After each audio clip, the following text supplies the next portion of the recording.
तिचं स्वागत करशील, बोलशील तिला, तसं तिला कोणी नमस्कार बी करीना. तर ती आली मंडपात बी आली, आई सांगलीतून बघितली. नवऱ्याची भीती काय साधी असते का? इतक्या माणसात थांबल्यावर कुणी मार खात नाही, पण चार माणसाचा लय जोर येतो.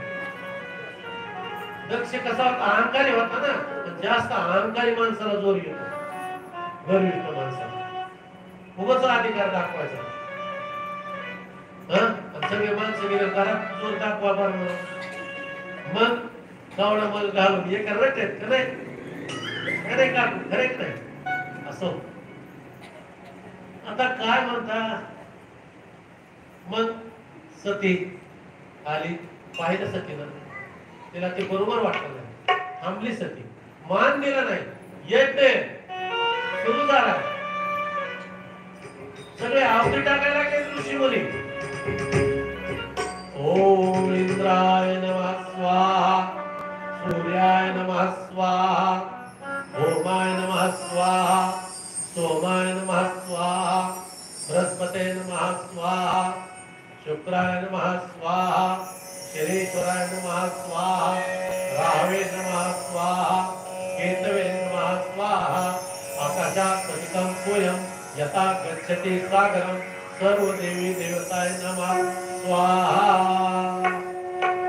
यज्ञ संपन्न व्हायला, जोरात यज्ञ व्हायला. तेवढ्यामध्ये सती लाल डोळे झाले सतीचे.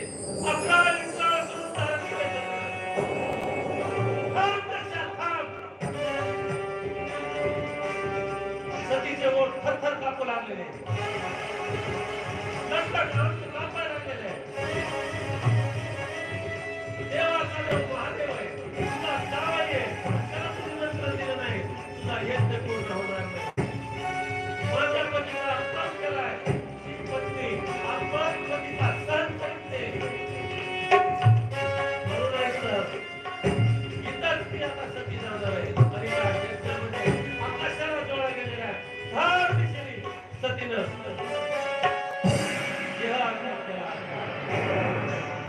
धड धड धड धड धड धड सती अग्नीमध्ये विलीन झाली.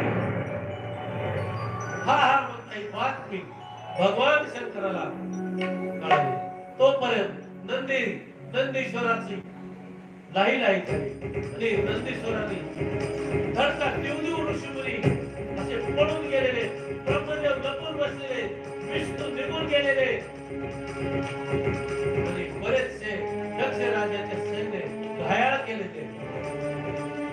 भगवान शंकराला कळालं माझ्या सतीनं देहत्याग केला, माझा अपमान झाला.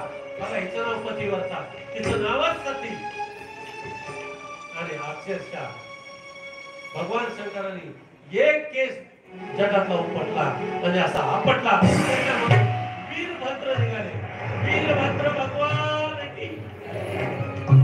आणि वीरभद्राला भगवान शंकराने आदेश दिला, जा त्या दक्षाचा निघाल. युद्ध झालं आणि त्या युद्धामध्ये वीरभद्राने दक्षाचं मुंडकं तोडून टाकलं. आणि शेवटी दक्ष प्रजापतीची पत्नी, मुली, सगळे त्यांचे मुलं हजारो सगळे भगवंताला शरण गेलेले. आता काय करायचं? शरण का डायरेक्ट जाता येतं का? देवाला आपलं करायचं म्हणल्यावर गुरु आणि संत लागतात, कोर्टात वकील लागतात, कुठल्या व्यवहारात मध्यस्थी आणि संत मार्फत देवाला. आणि मग देवाने आले, भगवान शंकरांनी बकऱ्याचं मुंडकं आणा म्हणले आणि ते दक्ष प्रजापतीला बसवलं. म्हणून अहंकारी जो माणूस असतो, गर्विष्ठ असतो, त्याचं वय किती असतंय? कमी असतंय. त्याचा नैनाट लवकर जात असतो. अहंकारी माणसाचा बकऱ्यासारखं जीवन असतं.